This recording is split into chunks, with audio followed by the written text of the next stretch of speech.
yang pentingnya 27 adegan. Nah, setelah 27 adegan itu kan sebenarnya terjadi kan ditembak kan kepada J.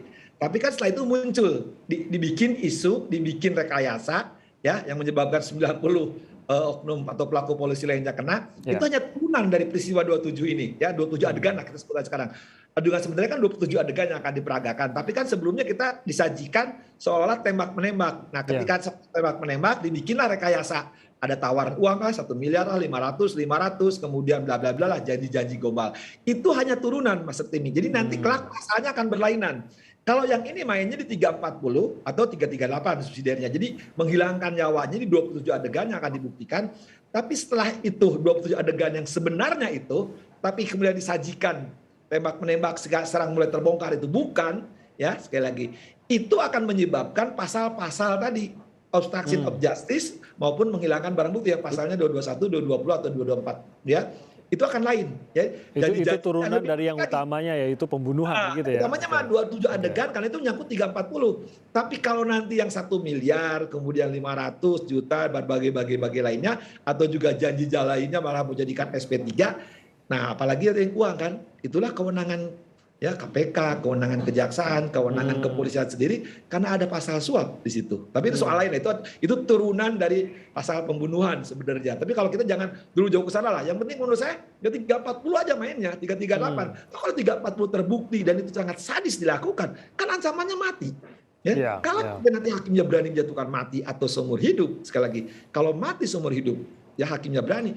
Toh FS pun walaupun didakwa dengan peran turunan dari pembunuhan, toh hukumnya tidak menentukan akan nihil. Kan kalau orang dijatuhkan hukuman mati atau seumur hidup di perkara pembunuhannya, ketika misalkan FS terbukti ada suap, ada terbukti menjanjikan dan bagainya, toh itu tidak ngaruh hukumannya akan nihil karena hukuman maksimalnya sudah jatuh di pasal pembunuhan yang oleh hakim dijatuhkan seumur hidup maupun hukuman mati kalau itu. Kecuali kalau FS dijatuh ke hukuman penjara. Nah, perkara ini tetap juga tidak bisa kalau ancamannya 20 tahun. Karena kalau hukuman penjara maksimal 20 tahun. Jadi hitungan-hitungannya di sini nanti jaksa maupun hakim, jaksa ya, kalau hakim sih nggak ngaruh, perkara dikirim ya nggak ada masalah. Nah, jaksa harus penting juga, harus menguasai matematik. Kalau nggak menguasai matematiknya penghitungan ya dia babak belur juga nanti. Jadi mengingat ini hukuman 340 ini kan termasuk yang ya mungkin salah satu yang paling berat lah, bisa dikatakan paling berat juga dalam pasal-pasal di KUHP kita. Peran ataupun perbuatan melanggar lainnya yang dilakukan oleh pelaku dalam hal ini yang kemungkinan bisa dijatuhkan hukuman terberat baik itu 20 tahun ataupun seumur hidup ataupun hukuman mati. Adanya upaya suap, adanya upaya menutupi kebenaran, menghilangkan barang bukti dan lain-lain itu sebenarnya tidak akan bisa memberatkan lagi. Begitu Kang Asep. Gini, kan 340 itu hukumannya mati, penjara seumur hidup ya 20 tahun.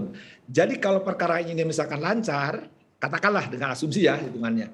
Kalau kelak hakimnya menjatuhkan mati atau seumur hidup, kan perkara lain sebenarnya ada ya, menghilangkan barang bukti, menghilangkan obstruction of justice, kemudian suap. Katakanlah itu jadi parahnya jadi keluar kan. Kan itu juga percuma diproses walaupun itu perkara ada gitu kan. Sudah hukuman yang terberat soalnya begitu ya mau karena hakim sudah menjatuhkan seumur hidup maupun hukuman mati. Jadi kejaksaan belajar kan, mungkin kita pernah mengikuti perkara yang sebelumnya itu ada kan kejaksaan memeriksa perkara yang sangat besar kali kan, korupsi kan. Sebelumnya oleh hakim sudah dijatuhkan kan seumur hidup.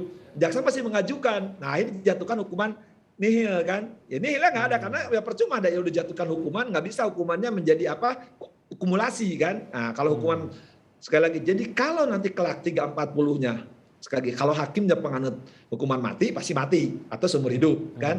Itu nggak bisa lagi, perkara apapun juga dimajukan, entah dia melanggar ABCD sampai A sampai Z, ya percuma juga karena nggak bisa dijatuhkan hukuman karena sudah dihukum maksimal yaitu seumur hidup maupun mati.